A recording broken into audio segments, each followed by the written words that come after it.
You are listening. W N H 8 H 8 L L P 1 1 O O 3 point point 5 5 F F M M New Haven New Haven streaming live at at www. dot New Haven Independent. no yay yeah.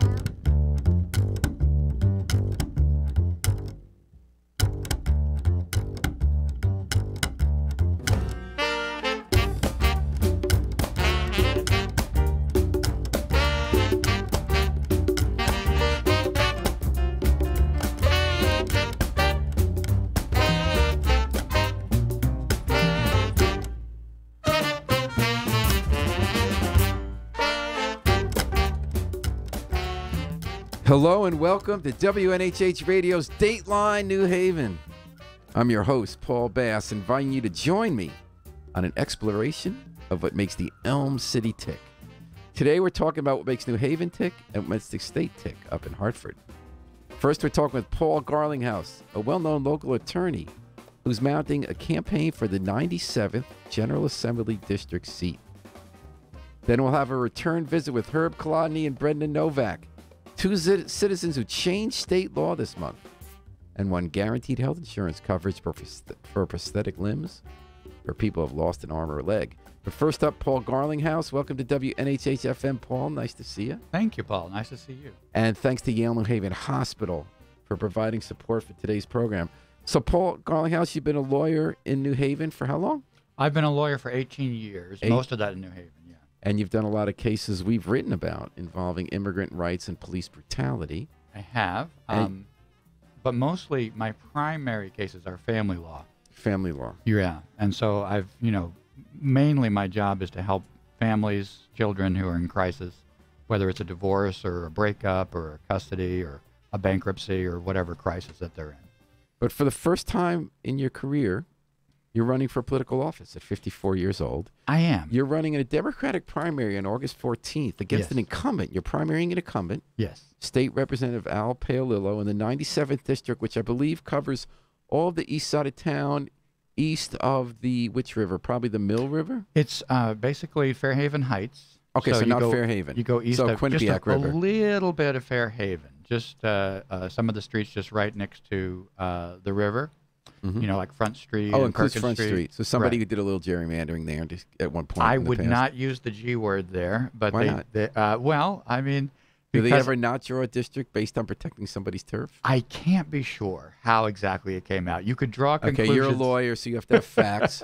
As we knew as reporters, we never had to go to law school to learn how to say, judge, but sources say. You actually have to have, as my friend Andy Holding told me that when he made the transition, that being a reporter is easy. You just write sources say, but once you go to law school, you have to say, here are the facts, here's the evidence. For a long time, it's been really important to me, if I'm going to say something, that I have a source to back that up. I do know where the district is, and it is the Fairhaven Heights and Morris Cove all the way out to Lighthouse. And any part of the suburbs, or just strictly Well, New Haven? no, it's one town district, so it stops at the East Haven line, and so it's all New Haven folks. And I've been in New Haven for 20 years, so this is my turf, and it's I've lived on Perkins Street for the last 14 years. We've raised our kids there. Is that in the district? Yeah. Okay, yeah. That's that tiny sliver of Fairhaven. That's the tiny sliver. That's of one Fairhaven. block up the hill where there's a great community garden. That's a great street, Perkins, a small, long one block off of Grand Ave. Yeah. They got the community garden. The late Robin Krugman used to live there, and she did a lot for the neighborhood there. Right. A number of people, I know some folks there, have done a good job fixing up lovely old houses. There's real community neighborhood feel there, right, Paul? It's really a beautiful, beautiful place to live. I think it's an undiscovered gem, which can be great, but it should probably be a little more discovered. I mean, we have one restaurant that's on the water there, the Boathouse Cafe, where you can go and actually have a great view of the waterfront. And it's really something that I feel the state should be getting behind and really pushing, because we have picturesque lobster boats, oyster boats, just really like any sort of New England waterfront village. But not a lot of people know that. And we've had a couple of restaurants that have closed down and failed to reopen. And I think it's a place that could really use a shot in the arm. And that's one of the things I want to do as a General Assemblyman. All right. Well, first of all, why are you running for the General Assembly, Paul Garlinghouse? Well, here's the thing. I've been a Democrat my whole life, and I've always, voted Democrat. And usually when we go down there to vote, there's one choice that's been made, and it's on the Democrat line, so I assume it's good people, but I don't necessarily know the person because, they've been basically put on that line by a really small insider group. And it's not enough anymore, really. We need people to really be directly involved. And by going out and petitioning onto the ballot, I have to be in the neighborhood, at people's doors, meeting the voters. How many signatures you need? 290. It's 5%. And how many have you gotten? 150 so far. And you only have till June 12th, right? We have till June 12th, yeah. So you're going to cut it close, Paul. Well, not too Because you need more than 5. You need more than 290. Yes. Because, so you might not make it. No, we're going to make it. I mean, it's not, we've had great response, and we're going to have a lot of volunteers out. We're doing 6 to 8 canvases every night in the neighborhood. So sounds like it's not just you. No. And that's the other reason that I'm running now is, there are some great volunteers who are working on the campaign with me and who are supporting me to be on the General Assembly. And so it's because these people really encouraged me and said, look, Paul, we'll stand with you. We'll help you get on the ballot. We'll do what you need done. I said, yeah, okay. So now give me a little more sense about why you're running. So you tell me, Paul Garlinghouse, partly you're running because you feel like Democrats should have choices. Absolutely. That they shouldn't just be someone picked by a small group, which doesn't mean they're ill-motivated group. It just means that the people are involved in politics, which is a noble thing to do. Right. But you're saying you want there to be more choices. Anything else motivate you this time? How do you feel about the incumbent Al Paolillo? Is he doing a good job? Do you have differences with him? I don't really know much about Al. I mean, I know I voted for him when we went and voted, for Hillary Clinton 2 years ago in November. And I know his dad's a state marshal. Dad's a great guy, former alderman. Yeah, no, fabulous guy. And other than that, I'm not really aware of anything particular Al has pushed for. I do know what I want to push for, and I'm a lawyer, so I know that there's a lot of problems with just the legal setup that comes to confront people when they have a problem that they got to bring, particularly to the family court. Let's talk about that. So tell me something you've done in family court and how that would translate, Paul, into an action you might take as a legislator. So what happened is I had a client who's a young father whose son had been taken away from him. And it was done without regard to the statutes that protect the rights of parents. And it was very, very hard to get that corrected because the particular judge who had done this had a really sort of, she assigned the case to herself and exclusively to herself. And it was over a year of litigation. We could not get this child back. Did you think it was improper that it was taken from him? Who was it given to? It's not just my opinion that it was improper. Finally, once the judge came up before the legislature, there was some pressure. There was some pressure from the assembly on the judicial branch, and they all of a sudden, and I didn't know this was happening at the time, all of a sudden that judge took a recess and another judge came out and sent the case back to New Haven where it belonged. A month later, we had a hearing in front of Judge Klatt, and she said in her order that the order made giving the child to this great aunt was improper, it was without jurisdiction. Now, why do you think the other judge did that? Well, that's very troubling, Paul, because I've worked with judges for 2 decades now, and by and large, they've been outstanding men and women who try to do their best.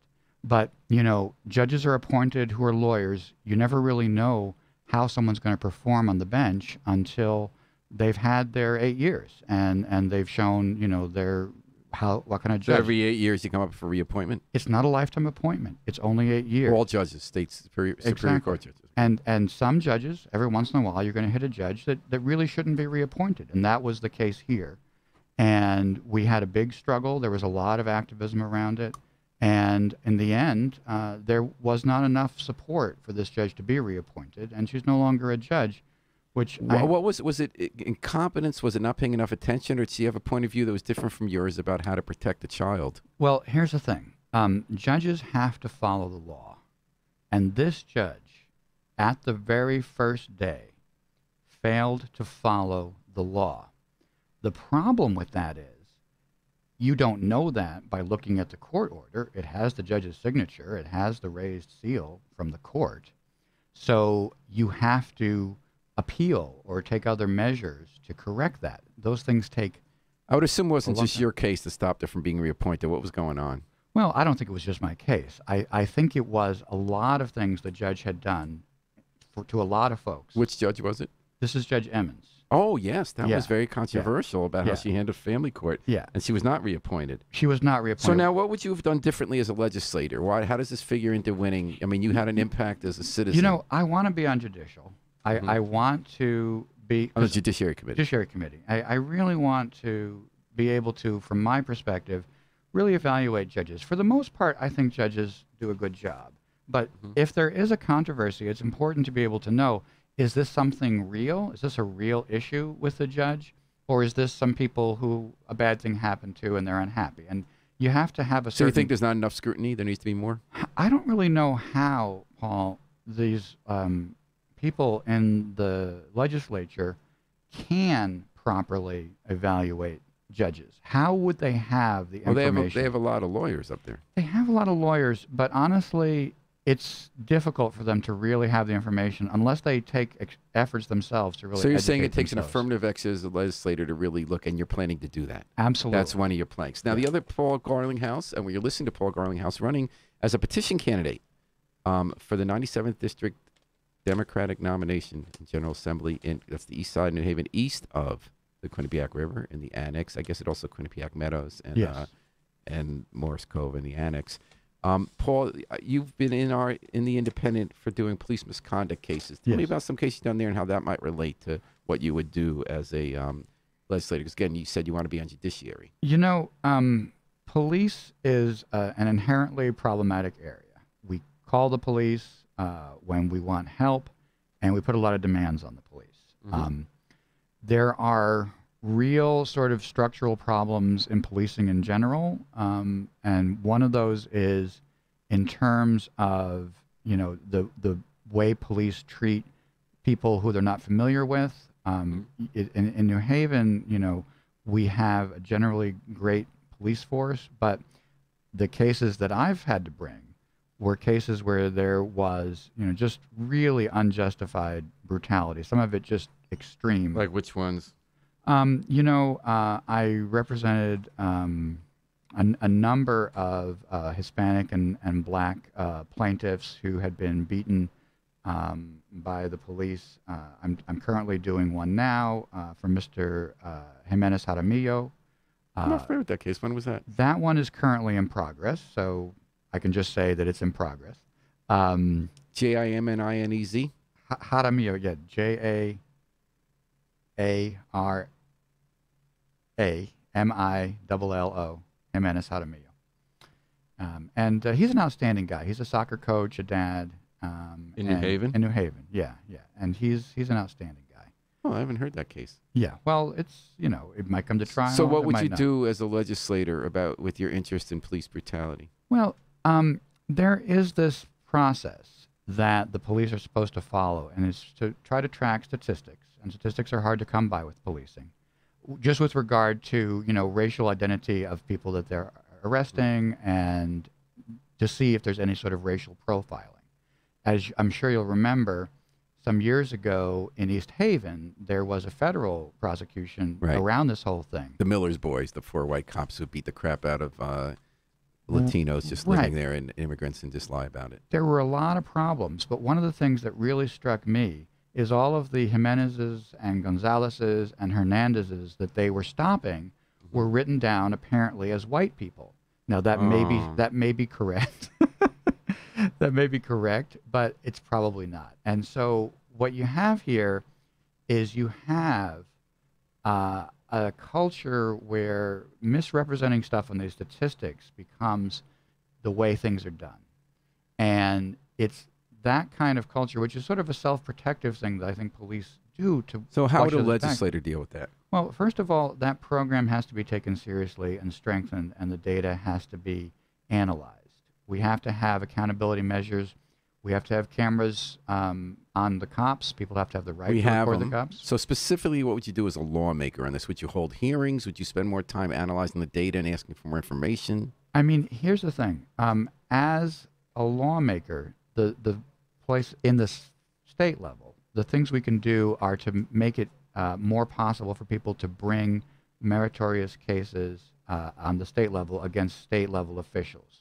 Mm-hmm. I'm not running for, the alderman, so the city. So you're talking about state cops, which are much worse than the local cops. We had that. We saw that when they set the dog on Norm Clement, the protester. Yeah. State cops didn't even discipline this guy who was like a rogue, violent cop. Right. And so what would you do? Well, you see that over and over again. So the state cops should have accountability as well. And the state cops, they answer to the governor, but also the legislators can, enforce things like I would have a proactive, for the state police, I would have a proactive system where if there are complaints, any complaints that come in, formally, informally, they're tracked, not necessarily for firing or discipline purposes, but for training purposes, for corrective purposes, to try to find problems that are cropping up before they become a lawsuit or a firing or a death, and to train officers.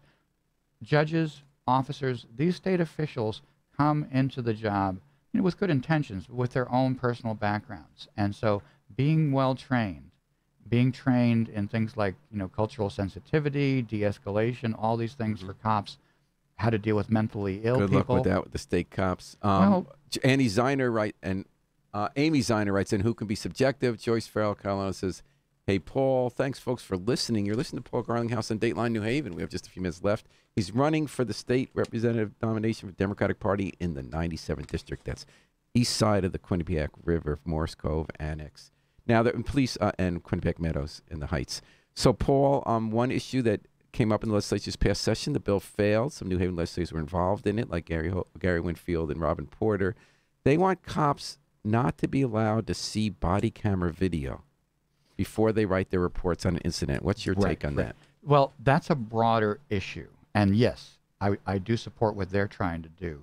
But what they're addressing is the broader issue of the opportunities that the police have to rehearse their stories, to coordinate their stories with things like the video in order to lie without contradicting documented facts. What tripped up the East Haven officer with who arrested Father Manship, the Catholic priest, was he was, I guess, I don't know, thoughtless enough to write in his report that he thought it was a gun. The priest was pointing an unknown silver object. And then on the video they forgot to destroy.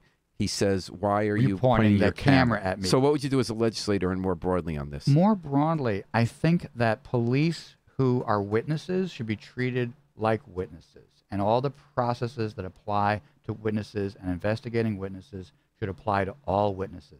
The fact that you have a badge shouldn't give you this special extra privilege. What are some special privileges you get besides seeing the video? Well, they have a period of time in which they aren't to be interviewed. They have a lot of protection through their union, which of course is a union contract. But with state police, it's a contract with the state, and the state can directly affect that. When we're talking about the local level, all the different police departments we have locally, then yes, what Robin and Gary were trying to do is a good start. But the broader issue is police are supposed to be absolutely truthful in the statements they make on their arrest reports and the statements they make on internal affairs investigations. I know from personal experience that is not always the case, that there is too huge of a tolerance for lying on these official sworn documents. And that's what tripped up the guys in East Haven, was they were routinely lying on these things. And they were shocked, I think, to find out that that was a crime. Before we move on, do you have specific ways you would address that? I would support what Gary and beyond Robin the were body doing. cam. And also, at least as far as the state police goes, they need to have proactive discipline, and they need to be treated, like normal witnesses, not to have a special chance to review documents before they write their reports. Their reports are written from their own knowledge of what happened, and that's what they should write, and they should write it truthfully. And that should be the law. All right, we're talking to Paul Garlinghouse, an attorney who's running for his first time running at 54 years old for public office, but you said you were started being involved in politics at 5 years old. Oh, my gosh. My dad was so excited when I told him about my announcement. He's going to be coming up and walking the district with me in August. I helped him on his campaigns when I was 5 years old for Democratic town councilman in New Jersey. What town? Manalapan Township. He was deputy mayor at one point. And, you know, he was a great guy. He was the kind of guy who people knew, people in the town knew him. They knew they could come to Al, my dad, Al Garlinghouse, and that he would listen and that he would do something about what they were concerned about. What was the town? Manalapan Township. How do you spell that? It's an Indian name. Manalapan. I guess Manalapan, but we pronounce it our own way in New Jersey. And can I give you Manalapan. a lightning round before we go? Yes. Some state issues? I'm ready. Would you raise income taxes for people earning $500,000 or $1 million a year from 6.9% to 7.5%? Absolutely fair. Do you support instituting tolls? No. Why? Right now, the way they're trying to do it, I don't think that it's been well designed. We don't have any information about where the toll plazas would be. And I think people are concerned right now. Am I going to be able to drive from my house in New Haven? They've talked about doing it so local people don't pay. Well, if that were the case, I would be willing to think about that. But as it's currently been presented, and there's not enough information, it hasn't got my support yet. Legalizing recreational use of marijuana. Absolutely. For adults. The criminalization of marijuana, almost more than any other thing, feeds right into the problems of policing. Cops going after people, adults for smoking marijuana recreationally. It's foolish. And the cops will tell you the same thing. That's ridiculous. More state aid to the city, and if so, what would you cut in the state budget? Well, more state aid to the city, as is our fair share. Mm-hmm. In terms of cutting the budget, you know, it's not so much we cut. We should live within what we're collecting. But what we collect, it should be coming back to the cities in a proportional manner. New Haven is a fantastic asset to the city, and we've got to get at least our fair share. Robin Porter had a bill, didn't make it, that you shouldn't shackle pregnant inmates. Who would ever do that? Who They would do ever it. do that? So would you support the bill? Of course. Of course. Okay, and then finally, this died on the floor, banning guns without serial numbers and regulating those that are sold in a form requiring the purchase or to finish the assembly. Yeah, ghost guns. No, I'm against ghost guns. I would ban ghost guns. And then anything, single payer. Oh, you're going public financing. Yes, I'm qualifying for the public financing, so that's something I strongly believe in. All my contributions are small contributions, $5 to $250 from individuals who support me and want me to win. All right, well, Paul Garlinghouse, but first you're going to be collecting signatures this weekend Absolutely. for June 12th deadline. If you're in the district, you will be hearing from me or some of the volunteers this weekend. And I hope to hear more from you on this show and hear from Al Paolillo, who's an Absolutely. experienced politician in town. I'd love to come on with Al if you'd like to. Okay, Paul Garlinghouse, local attorney, civil rights lawyer, I guess fair to say, in family law. Yes, sir. And he's running for the Democratic nomination, the 97th district seat in New Haven. Thank you for joining us. Thank you, Paul. And we're going to take a little break, folks. We're going to come back. But you know what you're hearing now? You're hearing the Afro-Semitic experience, starting with the dobro playing of Stacey Phillips, who died yesterday at the age of 73. A great musician and teacher and music book author who won a Grammy. Lived right here in New Haven. Wow. And you're listening to them play I Wish I Knew How It'd Feel to Be Free from their album, A Plea for Peace. So hold tight, folks. Enjoy the music from Afro-Semitic Experience. We're going to come back with some great news of Victory Lap from Herb Kalani and Brendan Novak about a state law they helped change. So hold tight. This is Paul Bass at WNHH, and we'll catch you on the rebound.